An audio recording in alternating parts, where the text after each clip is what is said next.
ole hei tuna kan hmu hi changkha an ni a henga le zam ho hi changkha na an ni a chuan hei an tha ve khop mai a to a khung do changkha an ni a helai hi ara lian deuh mai pakhat a lo awm a kan lo le anga tu in jing lama kan lo to a sal turin hei leia om hi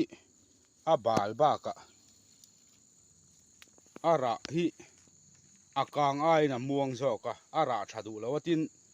leia zam hi a him lo ani apara tang hian a him to lawa chu wang chu ane mai theya ara chak lo khop maya tle ma kan deuh lo chuanin I an ra hi a thalo khop mai le mi hi chuti hakan na soi ma sa du then khatin le zam tira thazok azung akunga zunga kaya a tlo pon tlo tin an soi thina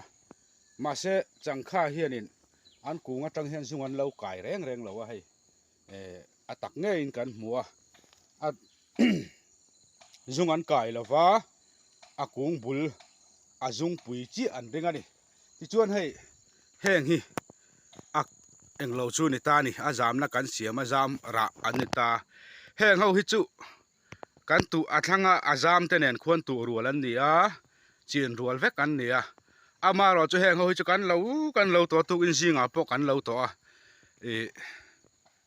hei ara po hi an ra du em mai a para om to hi chuan an uai thu mai ti hian tu in singa ara tam line kan la lovara lo zo vele kan han la le sia zia lo khop mai he ti hianin hei changkha mun ne so ta son ni a pheya ara hi a hrisel ba ka a thiang lima leina pol mi alawa hei he ting lai te hi hei pui ting mai tur an ne heng hi ti hianin hei changkha mun hlang ani a tuna hian changkha hi avai hi chong kan tuna hi chu trin khat mun vel ani karinga maro chun lano pang deuh hlek hloma changkha hei hi alian ma san ni a en chin nan kan tu ma sakhau khan ni a ti chuanin so ta apiala ma sonin hetia kan walak lo lama sonin zau tak a hmunala om boka chu changkha chi na hianin thai zam chi akanga zam chi an ni ange hianin du thu sam tak chuan a zam na siama lo zam tir nge hi alo thaber mai ti kha kan sei duwa chuanin then khat chuanin leia om hi a thadai zok an ti a akung atlo bok an ti a ma se akung hi atlo na chan tur om chung lova a chan chu akung bul a chi hianin zung an chu a chu wang chuanin akung atang hian zung an chu tlat lo wangin akung bul ber hi kan en kol that chuan a in ang reng atlo le tlo lo chu alo in ang reng alo ni a hei thiang hlim khop maya ti khanin changkha mun hi kan siama khang te kha kan soi du ching ve du tam takin nom karinga kan ching ani pon azam na siam nge hi alo tha chu wangin siam sam turani tin hetiang changkha ho hi a hrisela tlemin zo changkha kan ti ai po hianin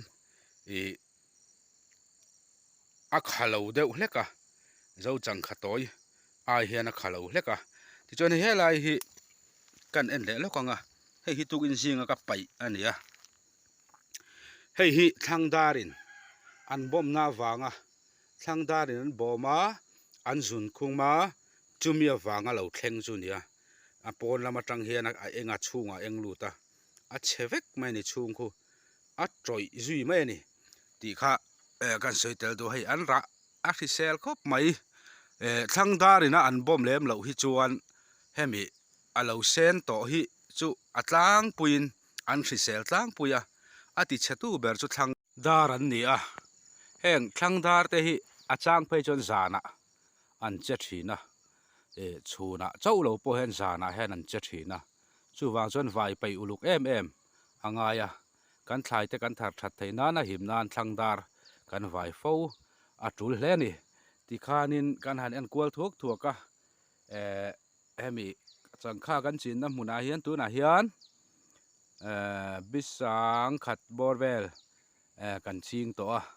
heng hi an la pui tling kim lo dewa chu chu ti ve du inam chuan changkha hi a tha a hrisela ti ve du inam chuanin khang kan han soi tak te kha in tan la tangkai ngei kan ring ani